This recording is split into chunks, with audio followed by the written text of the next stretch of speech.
The following is with the great John Perkins. This is John's second appearance on the podcast. He's just published a new edition of The Confessions of an Economic Hitman, and in this one there is a heavy emphasis on the role of China's debt traps and the role that the Chinese economic hitmen are playing in the huge Belt and Road initiative. To hear more about what an economic hitman is and what John's personal experiences were, which informed his worldview, please check out his first appearance on this podcast, which was episode 104, a link to which will, of course, be in the description.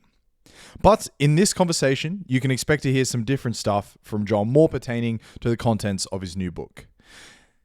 There's a little bit about John sitting down with Kazakhstan's Prime Minister, a little bit about what John learned by teaching in China, some examples of Chinese debt traps, and as well, probably my favorite moment of the podcast, an amazing response from John reflecting on the role that serendipity has played in his life.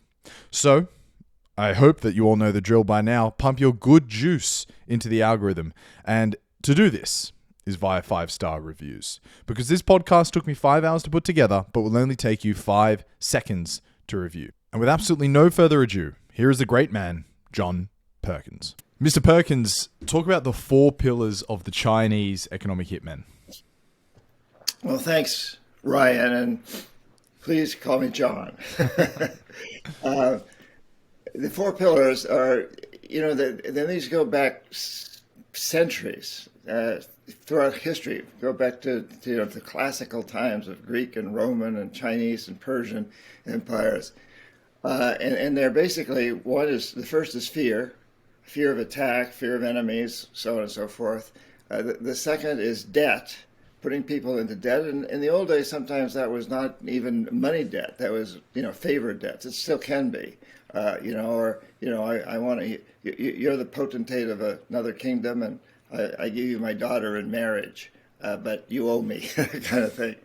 And the third one is anxiety over scarcity, the fear of starving or not being as prosperous as your neighbors. Sometimes it's not even about starving. It's just not being, as well off as the Joneses, so to speak. Yeah. And the fourth is divide and conquer. So fear, debt, anxiety over scarcity, and divide and conquer.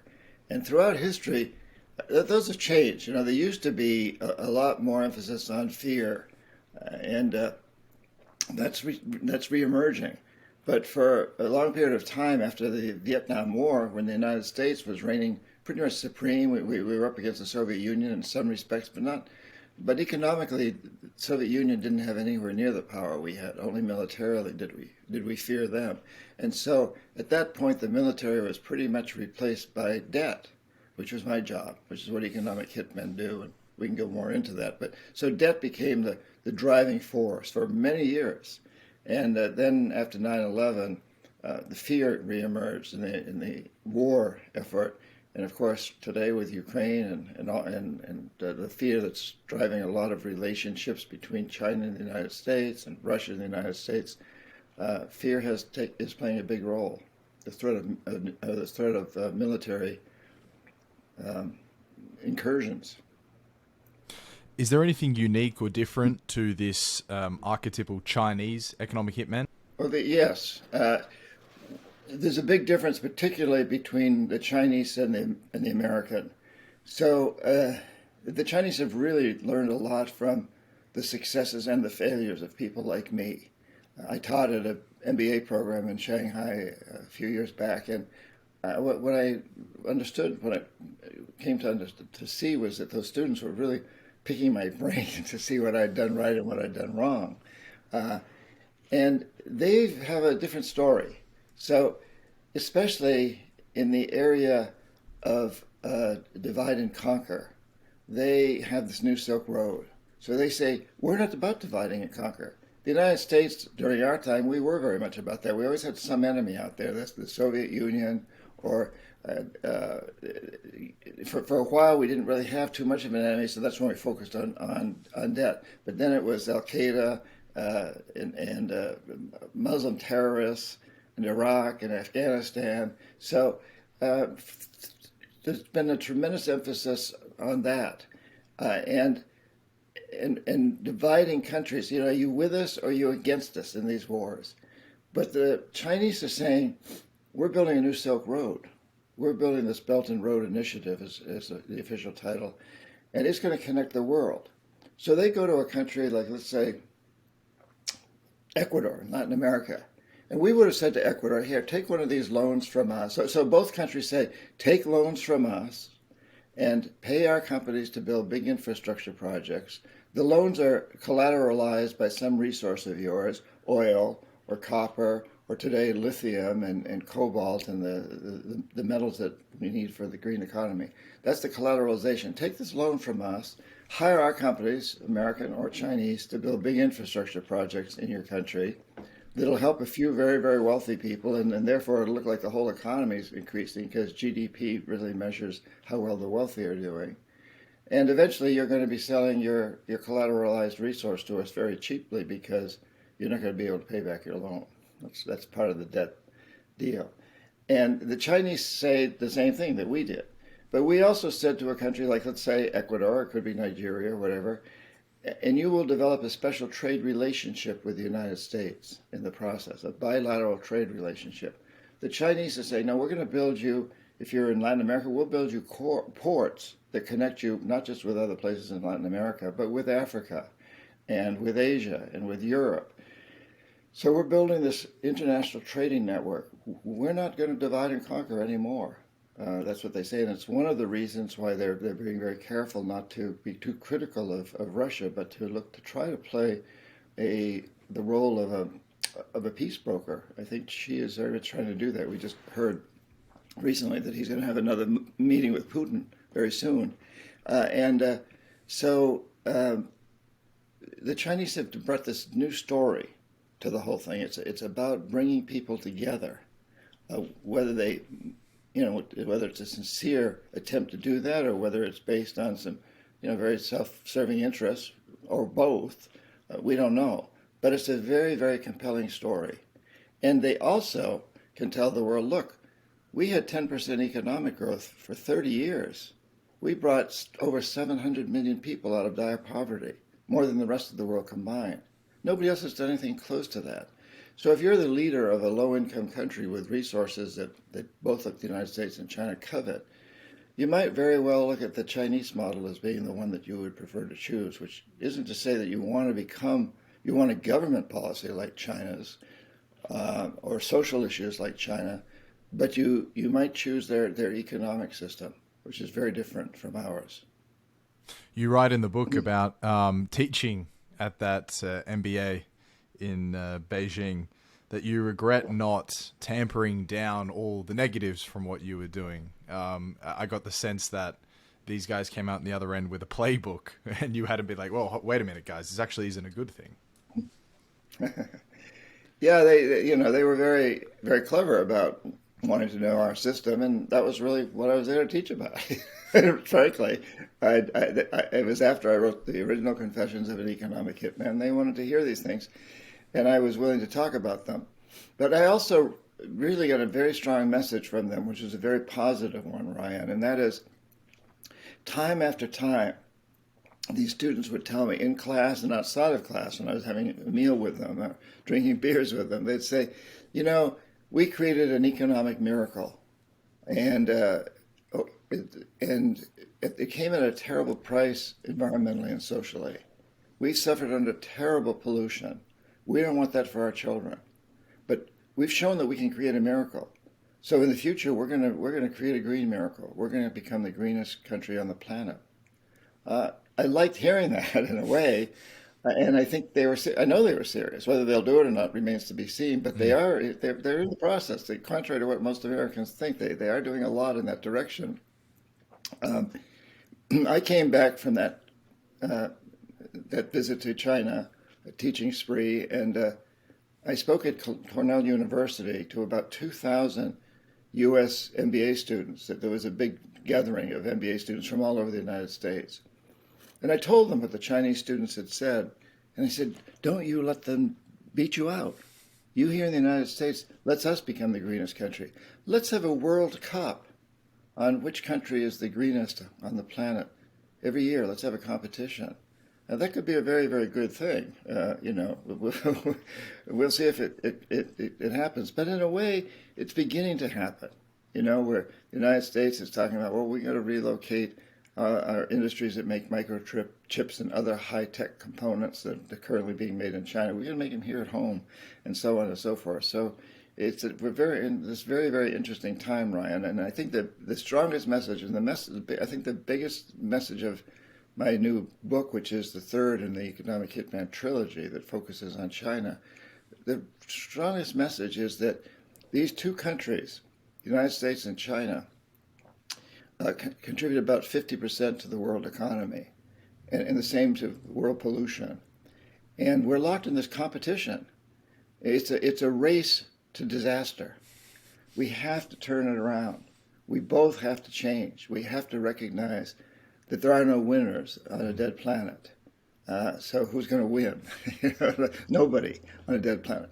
We've created what we call a death economy, and we need to transform that into a life economy. Well, with the optimism of an eventual transition to the life economy, nonetheless, there has been quite a lot of the death economy, as you put it, that's already taken place. So I'd love to ask you, in your eyes, what you think the most egregious example of the Chinese economic hitman at play has been.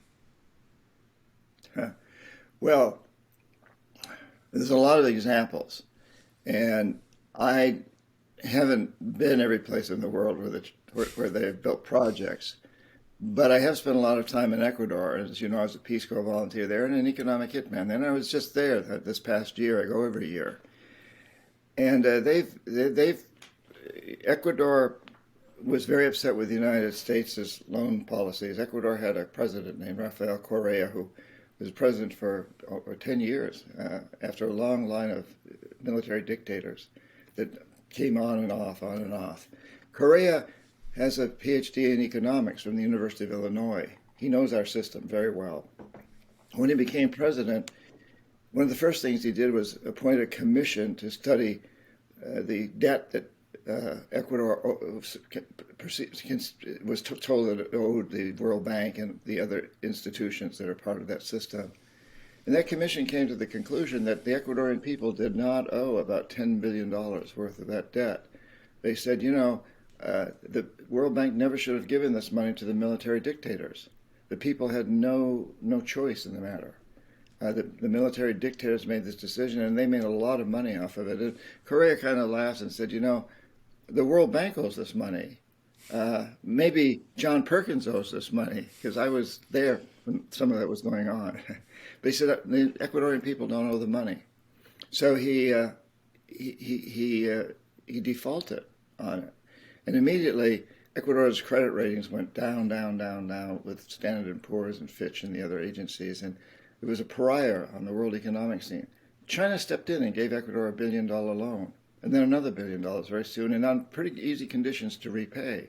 So Ecuador is repaying the loans and their credit ratings going up. And at that time, Correa said, no more, we're not going to deal with any more of the U.S. Controlled banks like the World Bank and the Inter-American Development Bank. We're going to China. And since then, Ecuador has borrowed a tremendous amount of money from China. But it's been the same conditions, that China has the right to do certain things.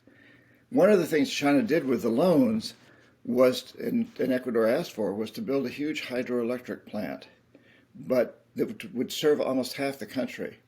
But they built it out in a very, very fragile rainforest, part of the Amazon basin rainforest. And they built it on a fault line next to an active volcano, Reventador. And it's never operated at capacity. And the one time they tried to operate at capacity, it shorted out the whole electrical system of Ecuador. Its 8 generating units, most of them have not operated. The generating house, the building that these are in, is filled with cracks. It's rather a catastrophe. But Ecuador still owes the money. And since Ecuador isn't paying back all the money as it should, the Chinese are claiming their collateral. And in this case, they're building huge mines to mine gold, copper, cobalt, and other metals that are necessary to the green economy. This mine is being built out in a very fragile rainforest again, And they, amongst other things, they built this huge retaining wall of 263 meters high. Uh, and it'll retain very, very toxic chemicals, mercury and cyanide, that are part of the mining process. And this huge lake has been developed to store these. I have a good friend who's one of the team of UN engineers, United Nations engineers, who've gone out and studied this dam, and they say it's bound to fail. When it fails, it'll empty a gigantic wave of toxic waste down the Zamora River in Ecuador, into Peru, through all of Brazil's rainforest, down into the Amazon River, right up the Amazon River into the Atlantic Ocean.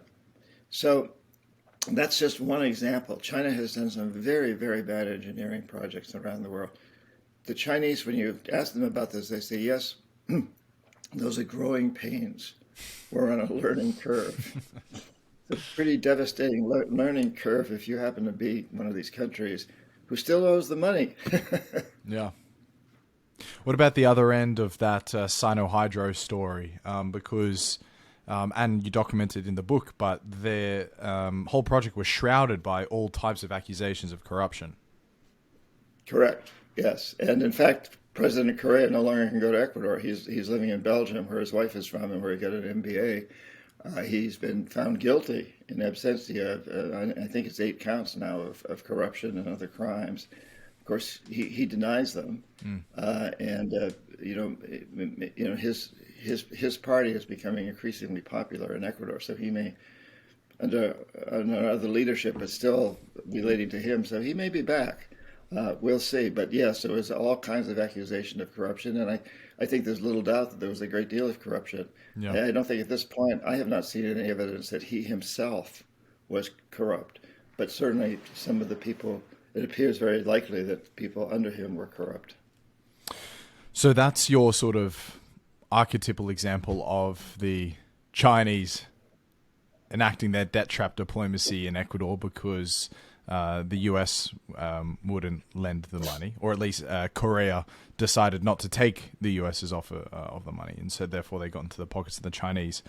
There's this whole Belt and Road Initiative, which is documented quite a lot throughout the new book. Can you speak a little bit about what the Chinese economic hitman role is in the construction of, and then as well the maintenance of, and the planning of, and all of the Belt and Road Initiative? Well, yes, I can address some of them. Today, China is the number one trading partner with over 150 countries, and for the U.S., it's a little over 40. So, we're a third of what they were, and that's changed radically in the last few years. That's an amazing statistic. Yeah, it is. There's a map you can get to. You can Google it, I think. And there's a map that shows the red lines for China and blue lines for the United States, and it shows all these different countries. It's quite interesting. But, so here's an example. China controls the ports at both ends of the Panama Canal. It has leases on the land, and it basically owns the container shipping operations at both ends of the Panama Canal. Little known fact to most Americans that people sometimes objected to the fact that Jimmy Carter signed a deal with Omar Torrijos of Panama, turning the canal back to Panama. But the fact of the matter is, that didn't really make much difference. We still have military control of the canal, if you want to look at it that way. We've got many ships offshore, and we've got military bases very close to Panama. We could defend it. But in the process, we allowed China to step in and buy up the land on both sides, or lease the land on both sides, and operate these container ship operations. We just stepped in and let them do that. In parts of Africa, American companies that used to own big mining operations have sold them to China. There's details about that in my book. We've just stepped away in so many aspects. And after 9/11, when the United States focused so strongly on Latin America, on the Middle East, on Iraq and Afghanistan, we ignored Latin America and Africa to a very large degree. We almost just sort of forgot about our relationships with them. And China stepped in China didn't get bogged down at all in the Middle East, but it went to the rest of the world. And today it's the number one investor and trading partner on every continent. And it's in the last couple of years, it provided more loans to lower income countries than the United States and all other countries combined. And that's an amazing statistic. Amazing. And that's all happened very, very brief recently. And a lot of that has to do with the fact that the U.S. stepped away and focused on the Middle East. And now we start to get out of Iraq and Afghanistan, and we get focused on Ukraine. And I'm not saying we shouldn't be defending Ukraine, but I am saying that we've basically once again left the rest of the world. And China's stepping in once again. So where there's a vacuum, China steps in. Kazakhstan is a crucial piece of this Belt and Road. I'd like to ask you about some of the specific relationships you mentioned throughout the book, because you had an interaction with the Kazakhstan Prime Minister. He invited you into his office and you had a private correspondence with him. His name was Bakitstan Sajantayev. But what happened in that conversation, and what did you learn about Kazakhstan and the Chinese economic hitman role? Well, it's a very interesting process. And Kazakhstan leader at the time, Nuriev, was a famous dictator. The prime minister doesn't have nearly as important role, but I also had dinner with him, the real leader, and he'd been in charge of the country since the dissolution of the Soviet Union, and he walks he's known as a brutal dictator. And I had dinner with him and a few other people. I have to say, I was a little nervous going in there because good company. I figured that he didn't like me very much. Why is he inviting me to dinner? But it was a very pleasant dinner, and he was a very gracious host, and wanted to again pick my brain to a certain degree. And he left that office a couple of years ago. He got very old, and I think. Well, he's probably older than me, but he'd been in long enough since 1991, and there was a movement to get rid of him, and they did. But what I learned during that visit to Kazakhstan was how critical Kazakhstan is to the new Silk Road, and how it walks this careful path because it has borders with many countries, but including China and Russia, and it's in a very critical position. And so, in a way, it's representative of so much of the world that we're seeing right now over the issue of Ukraine, that it doesn't want to. It does. None of these countries, none of the leaders I've talked to, want to see this war continue. They want peace.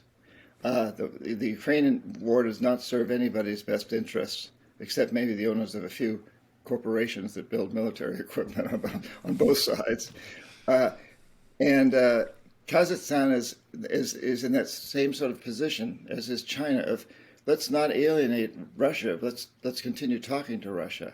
And Kazakhstan also wants to stay on good terms with China, but at the same time it wants to be on good terms with Europe and the United States. And we see this around the world, Ryan, where so many countries, they just don't want to get involved in this competition between China and the United States. Or now, Russia's part of that whole scenario, part of that equation. So they're trying to be very careful. And one of the things that I hear from leaders in what we used to call the developing world or the third world, and I don't like those terms. I prefer lower income countries because that's true. One of the things we hear is that to them, the Ukraine war is kind of a European transatlantic white man's war. And they're very quick to point out that we're spending a lot more money in fighting that war than we ever did in helping Africa fight the coronavirus. We were very careful with these patents and so on, with not giving away our patents, and not giving, we gave medicines, but we didn't give them the right to make the medicines, and so on and so forth. They resent that, and they say that the United States is very hypocritical because we say, well, Russia shouldn't invade Ukraine, but at the same time we invade Iraq and Afghanistan, and we previously Vietnam, And they say, we're starving because of that war. We're not getting fertilizers. We're not getting food. The supply chains are broken. Food and fertilizers are not coming out of Ukraine. We're starving. So for them, the world's big issue is climate change, starvation, malnutrition, and all the things that are causing the immigration issues. And that's another one, like, oh, Europe's accepting immigrants from Ukraine, but not from Africa, really strongly. So you hear around the world a very different view from what we in the United States hear and what you hear in so much of Europe and Australia and elsewhere, that, the global South, and, use that term loosely, but the lower income countries see the world very differently from the way we do. Speaking of Australia, in your research for the book, I'm sure you know that we are one of the 140 countries who boast China to be our largest trading partner. We're kind of a awkward cultural thorn in China's side, given our geographical location. But nonetheless, I mean, we'll sell them anything that we can, so it's a bit hypocritical. That's a sidebar. But in your research of the book, specifically talking about Chinese economic hitman, did you come across any interesting anecdotes that related to Australia? Well, the great and glorious country. Yes. At the time I was writing the book, there was this discussion of forming a union between Australia and the British, the UK and the United States, AUKUS, and now that's taken a step further. So this movement to unite Australia in this effort to compete against China, but at the same time, obviously, as you pointed out, Australia is dependent on China to a large extent. There's a codependency there. So it's and specifically, I've never worked in China. I have no personal experience. In Australia, I've been there a number of times, but I've never actually worked there, and I have no specific experience there. But I will say one thing, that it's a little different. But my first assignment as an economic hitman back in the 1970s was Indonesia. And to learn about Indonesia, before I went to Indonesia, I went to Australia, because the university in Canberra had more information on Indonesia than Indonesia had, or anybody else had, than the World Bank had. And so to get economic information about Indonesia, which is, I was there to study the economy and write an economic report of what the future looked like and so on. I spent quite a lot of very delightful time at the university in Canberra, and I was staying at a home of one of the economics professors, and it was a marvelous experience. And I was amazed at how much this department at the university knew about Indonesia. That when I got to Indonesia, I found the Indonesians didn't know half of what the Australians knew. And so I think there's this long history of Australia's involvement with Asia, even though its heritage comes from Europe, and especially from the United Kingdom. And but you're in this fascinating position, I think. And I think countries like Australia can really be leaders in providing a bridge of this recognition that we must bring China and the United States together to transform the death economy to a life economy. Look, we can disagree on everything else. We can we can criticize China for its threats to Taiwan and Hong Kong, and they can criticize us for what we're doing in Iraq and Afghanistan or have done there. We can criticize them for their treatment of the Uyghurs and other minorities, and they can criticize us in the United States for our treatment of immigrants. They can criticize Australia for its treatment of the Aborigines, and so on and so forth. And we can go on and criticize each other, and we don't have to agree on much, but let's agree that none of us, as I said, can survive on a dead planet, that we need to come together to realize that this economic system we've developed It's failing us. It's a degenerative system that's consuming and polluting itself into extinction. It's in the short run, it's depleting the resources it needs for the long run. And I think Australia could play a very vital role in that because of your codependence with China and your relationship with Europe and the United States and the transatlantic countries. And we do wield quite a we punch above our weight when it comes to soft power and I suppose cultural influence, because we are this odd one out on the eastern third of the world on the Asian continent. Yes, you're not. Well, you're obviously not a transatlantic country. No. You're in the Pacific, but you can relate to the transatlantic countries, and you can also relate to the Asian countries. Yeah, growing up. And the Middle East, Sorry, go on, John. Sorry. no, and the Middle. I was saying, and the Middle Eastern countries and India. You're in this geographically. And geography plays a large role, larger than we want to admit. You mentioned I was speaking at a big event in Russia and then one in Kazakhstan. This is in 2017 before Putin went crazy, and I flew to Kazakhstan with one of Putin's top economic advisor, Sergey Glazyev, and Sergey had read my books. He speaks excellent English. He'd written his own book in English, which I read, and we get along really well. And one of the things he pointed out to me, he said, you in the United States are very, very spoiled. You're in a very unique, privileged position. You don't have any enemies on your borders. You got Mexico and Canada and the Atlantic and Pacific Oceans, and you got lots of resources internally. You've never had to fight people on your border, at least not in the last 150 years or so. That's unique. Almost no other country's in that position. Well, Australia is kind of in that position. You don't really have any enemies on your borders either. You're surrounded by water. You have enemies from World War II, not far away, but and you've got lots of resources. So Australia, in some respects, from a geographic standpoint and a resource standpoint, has a lot of similarities with the United States in that regard.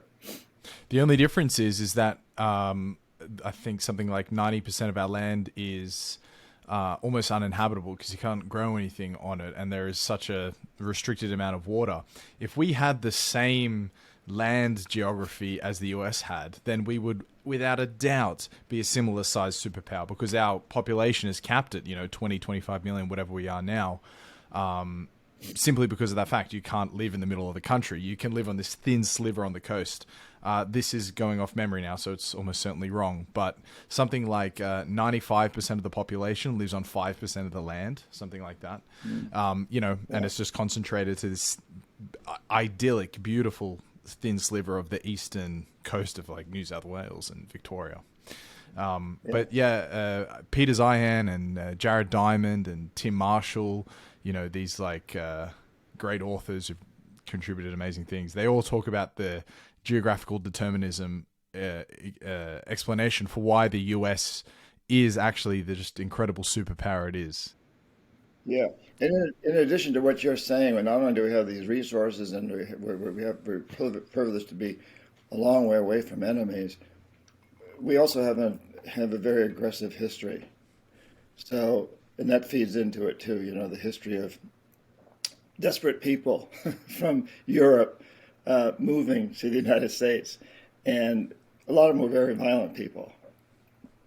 And increasingly we're reevaluating our history and the history of how we treated the indigenous people and how we've treated immigrants throughout history, whether it was the Irish, the Italians, the Chinese, who, when they first arrived and so forth.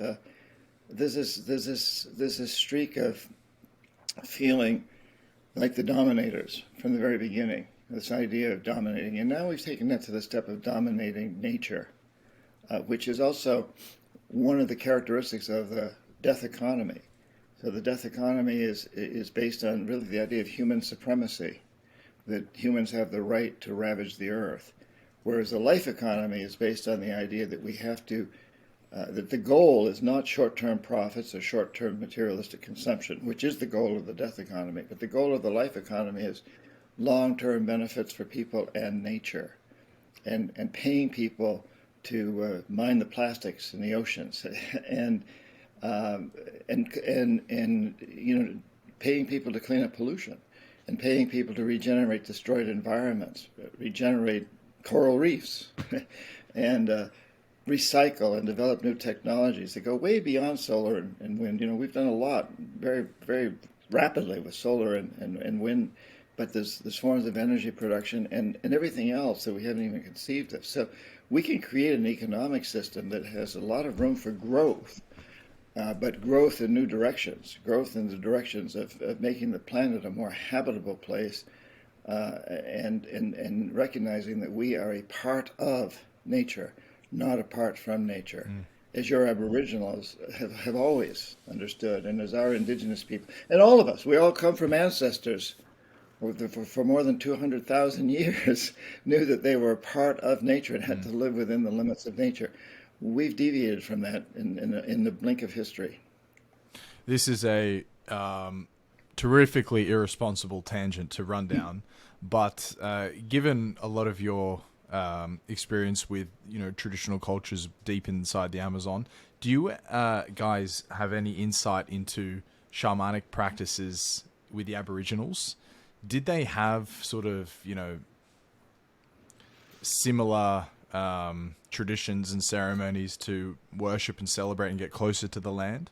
Because I've tried to figure this out before, but I haven't seen anything on it. It seems to be mostly in the Amazon. Well, I never worked with the Aboriginal people of Australia, so I can't speak from personal experience. But I've read books about the song lines, about I have a painting on my wall here, and it represents the song lines and how people sing themselves into the future, how people sing themselves into what they want to be, which is typical of indigenous cultures and of, I think, human history, that we've always known that perception molds reality. And you can call it dreams, nighttime dreams, but also the dreams of what it is, what we want in our lives. We know that there's no Australia, there's no United States, there's no religion, there's no culture, except as people perceive them. And when enough people accept a perception or codify it into law, it has a huge impact on reality. It's what molds human reality, our perceptions. And that's true of all indigenous cultures that I've worked with. In Iran and Indonesia and Egypt and Europe and all over Latin America and North America, and I'm sure the same is true in Australia. All of them understand that it's perception that molds reality, and we know that that's also the basis for modern psychotherapy. It's the basis for marketing, for politics, and I think the good news, Ryan, is we can understand that what's created this death economy that we have, what's created climate change, what's created income inequality and species extinction, all the big crises that face us, they're problems, but they're not the problem. The problem is this death economy that generates all of those. And the death economy is based on this perception that to be successful, we must maximize materialistic gain, maximize short-term profits for corporations, maximize consumption for individuals. And that's just a perception. And it's proven to be a terrible one. And so we can turn it around. And I think we're in the process of doing it. We've got tremendous movements like the Green New Deal and conscious capitalism and B corporations in the United States, benefit corporations, and people everywhere I go, or wherever I travel, I see people waking up to the fact this system isn't working anymore. How do we change it? We change the perception of what it means to be successful. I just want to bring it back to Sergey Glazyev for a moment there. I wonder if, as a economist, you got to speak with him about his ideas about the USD as the world's reserve currency. Yeah, no, I wonder what happened to Sergey. He was one of the people that was put on the U.S. Sanctions list, and I haven't been able to keep in touch with him. But I don't know that we did have a conversation about that, and Sergey pointed out that because the only reason the United States can impose the kinds of sanctions it does is because we control the world's currency, the world's predominant currency of trade. If we didn't control that, we wouldn't be able to sanction countries the way we can. And of course, China now recognizes that. And it's why the yuan is becoming, China is very interested in getting the yuan to be the new currency, because they realize that if you control the world's currency, you are able to sanction countries, you're able to control commerce and trade in many, many ways. But, and I remember Sergey and I talking about this, that China has to be very careful. It may want the yuan to be the major currency, but it can't happen too quickly, because the United States owes China a lot of money in dollars. So China doesn't want to see the dollar devalue too rapidly. It wants to get paid off first. And so yeah, this whole currency issue is a big one, and I don't think Russia has any. Well, I don't know how Putin feels, but I'm sure that Sergey wouldn't have ever thought that the Russian ruble would become the major world currency. But the belief is that the Chinese currency, that could very well happen, and probably, there's a pretty high probability that it is in the process of happening. Today, Russia is selling a lot of oil to China in yuan. And also, they're negotiating a deal between Saudi Arabia and China for Saudi Arabia to sell its oil to China in Chinese currency. Maybe a quick transition into Africa then. We spoke about Howard French, his book, The Africa, China, the Second Continent, in the last chat. You had a specific chapter about the Congo. I'd love to hear what your research uncovered with Chinese economic hitman in the Congo. Yeah, so here you've got a region of the world that is becoming super, super important to the world because of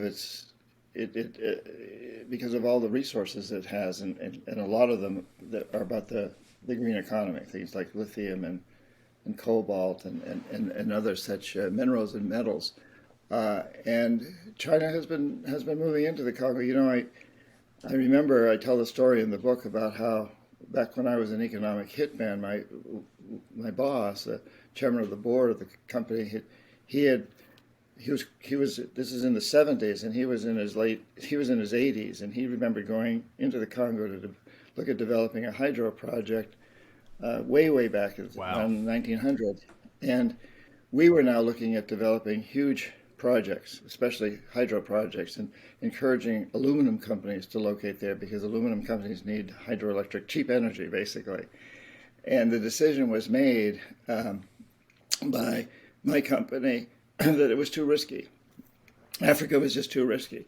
Excuse me. And in a way, the United States made that decision, and a lot of corporations, at least in the United States, made those kinds of decisions, and our banking industry made those kinds of decisions, that Africa was risky. China, on the other hand, has really stepped into Congo, and it stepped into all of Africa and taken over. So I think there's 54 countries in Africa that are part of the new Silk Road. And at one point, China began to forgive some of the debt that some of these countries owed it. It made a very smart move.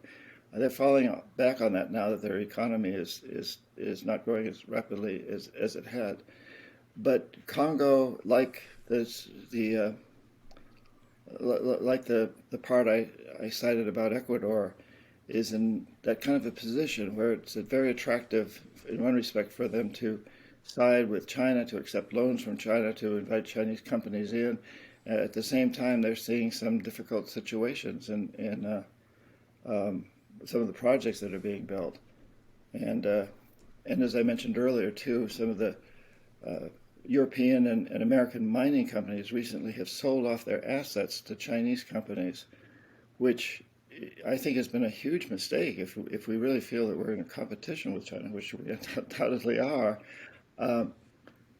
But the American and European and Canadian mining companies are not willing to take some of the risks that the Chinese companies are willing to take. We have to remember that some of these big Chinese companies are 50% or slightly more owned by the government. And China has a lot of capital. So it's willing to take some risks with some of that capital to gain friends. So one of the things you see in Africa is China is saying, look, we don't need to necessarily make any return on our investments. The World Bank and the U.S.-oriented institutions almost always want to get a return on their investment, a pretty healthy one. China does too, but it also is saying it's willing to sacrifice some of that in order to make friends. It wants votes at the United Nations.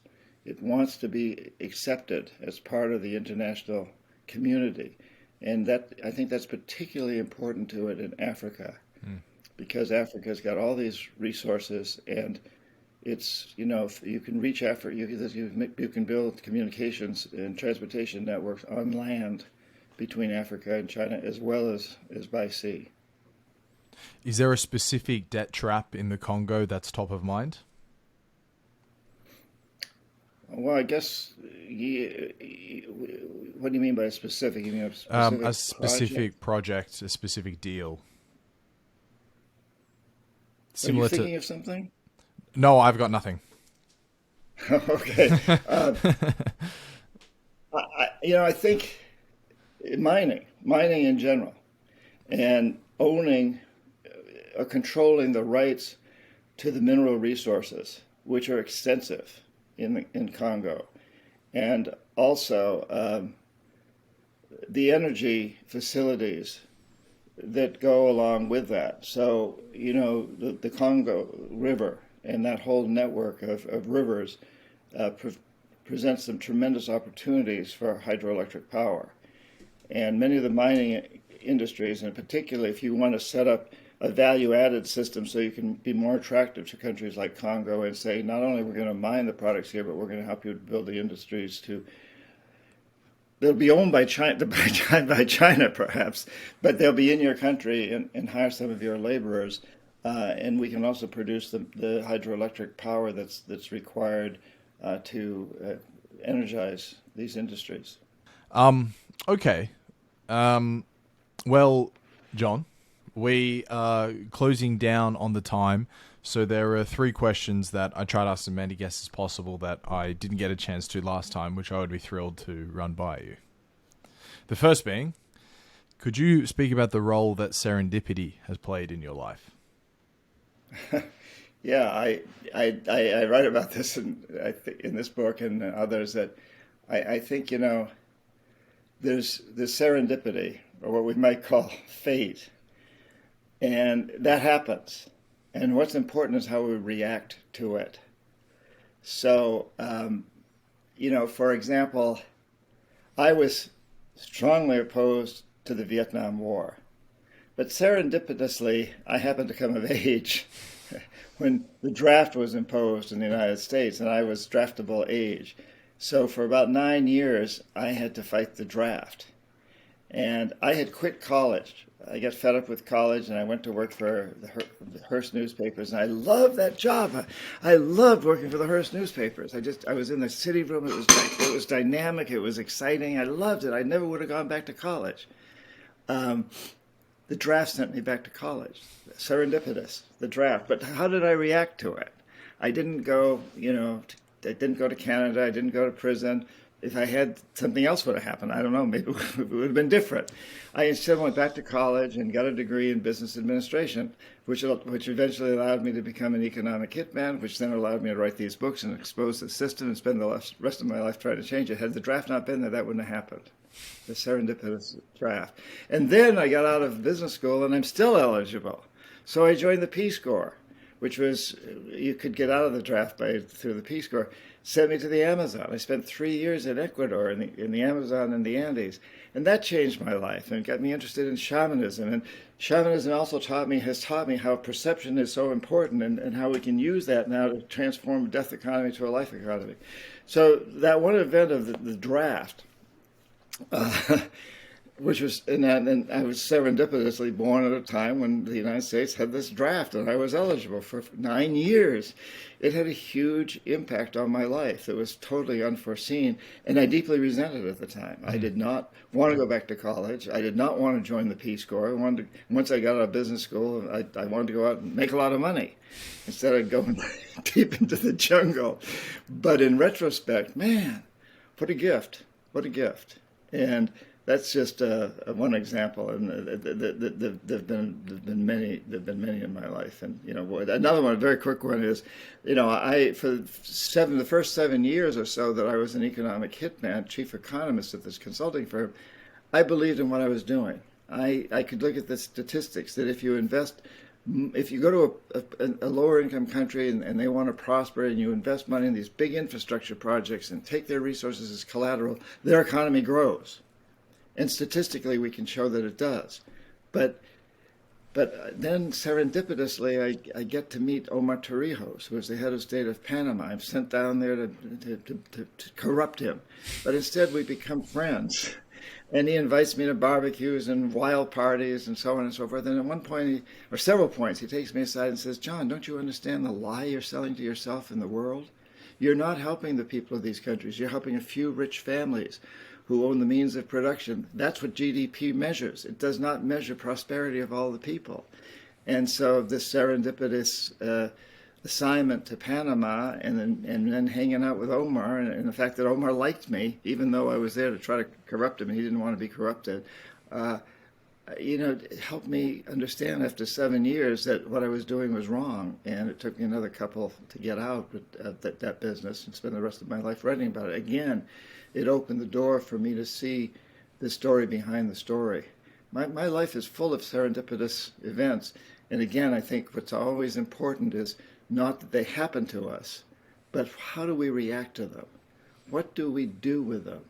With the Vietnam War, I could have gotten angry. I could have gone and broken windows. I could have ended up in prison. I could have fled to Canada. There's a lot of things I could have done. And I'm not saying that any of those would have been bad, but I am saying that the way I reacted to that draft it launched me on a path that I've been on ever since, and I'm very, very glad that I'm on it.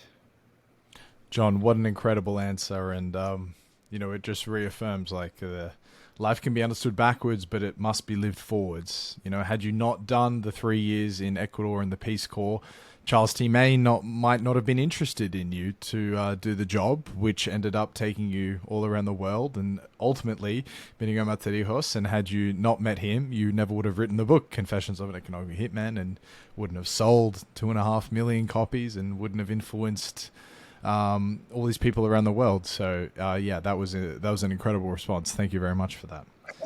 Thanks, Ryan. And I'd like to just add that I think serendipitously all of us should feel blessed that we're born at this time. That was serendipitous. Every listener is born now, and this is an amazing time. It's a time of great challenges and crises, and a time when I think we are on the verge of evolving as a human species into a new outlook of what it means to be humans, being human beings on this planet, what it means to be successful. We're having to reevaluate that. And I think every one of your listeners should feel very blessed, as I do, that we're born at this time when we have the opportunity to participate in this magnificent awakening, this consciousness revolution. It's a consciousness revolution that we're going through. So, and we just happen to be born now. Here we are. John, you mentioned the shamanism. I would love, and I understand if you don't want to say this publicly, but I would just love to hear your experiences and how it has influenced your worldview, how it has just fundamentally shifted the way you interact with the world. Well, I tell the story in the books about how my life was saved by a shaman in the Amazon when I was in the Peace Corps back in 1969. And as a price for saving my life, basically, he said I need to become his apprentice. I graduated from business school. It's 1969. I'd never heard of a shaman. There was no future in it. I didn't want to do it, but the guy saved my life. So I did. And his most basic teaching, and having studied with shamans on just about every other continent except Antarctica, I found the same to be true, that all over the world, shamans understand this idea that we change reality by changing perceptions. And he taught me that back in '69. The guy deep in the Amazon, wearing next to no clothes, looking very fierce, tattoos. He was the metaphorical indigenous person, and but very, very wise, and he knew that. And so I've seen that to be true in everything that we do in life, that our perceptions as humans change things. And I've been recently in some discussions with some very well-known writers and thinkers who are quite pessimistic. They say, well, we're doomed. It's too late. We can't get here. And my response was, well, if that's our perception that we're doomed, then we're doomed, because perceptions do mold reality. But if we have the perception that we have a good possibility of changing, and the probability may be lower, the probability may be higher that we're doomed, but if we focus on the probability, on the smaller probability, if it is smaller, that we have a really good chance, if we just apply ourselves, then we have a really good opportunity to get there. We have to have that perception that we can do it, that we can do it and we will do it. And I like to say, history is based on people who defied probability in every aspect. Defy probability.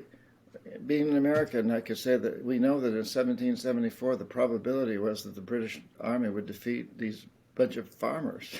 It was a very strong probability, probably 90%.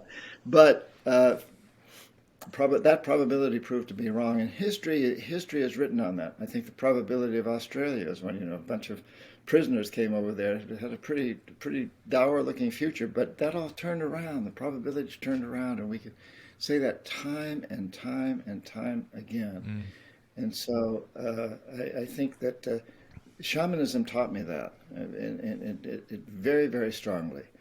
The power of positive thinking, the power of saying, yes, we can do it, let's apply ourselves and take the actions to do it. And so how literally do you take that idea of thoughts can influence reality? If you visualize something again and again and again, is it simply like a first step in making the changes in reality that ultimately go towards the vision you had? Or is there something deeper than that? Well, we need the vision. We need the dream or the perception, and then we need to take the actions. So, when I was resisting the draft, I couldn't just dream that I wasn't going to be drafted, or I couldn't just dream that I was going to join the Peace Corps. I had to go out and apply, and had to go for interviews, and so on. We have to take the action. So there's the perception, and then there's taking the actions, and then moving forward. And a quick story to end on here is that I took a group of people to northern India years ago, Ladakh and northern India, and the Dalai Lama invited us to his living room. There were about 33 of us, and we spent an afternoon talking to the Dalai Lama. And one of the people asked him, they said, there's a writer right now who's asking everybody in the world to take 10 minutes off on a certain day at a certain time and pray for peace. What do you think of that, Your Holiness? And the Dalai Lama said, well, that's good. Praying for peace, meditating on peace, that's really good. But if it's all you do, it's a waste of time and probably counterproductive. Because if you stop praying for peace and walk away and say, I've done my job, it's counterproductive. You've also got to take daily actions. He likes that expression, daily actions. You got to take daily actions. So, and he's the epitome of a guy who meditates for many hours every day and then goes out and writes books, travels around the world speaking. And I think that's a great story and that sums it up. Pray for peace, pray for whatever you want, and visualize what you want. And that's very shamanic. Visualize it, have the vision, have the dream, and then take the actions that'll help make it happen every day. Take some little action, even if it's just sending an email that moves it forward. But do something. All right, John. Thank you so much for being flexible with your time and going over for me. Again, absolute pleasure. Thank you so much. And the book's terrific. The audience will know where to find it. All the best. Yeah, my pleasure, Ryan. Thanks for all that you do. And bye.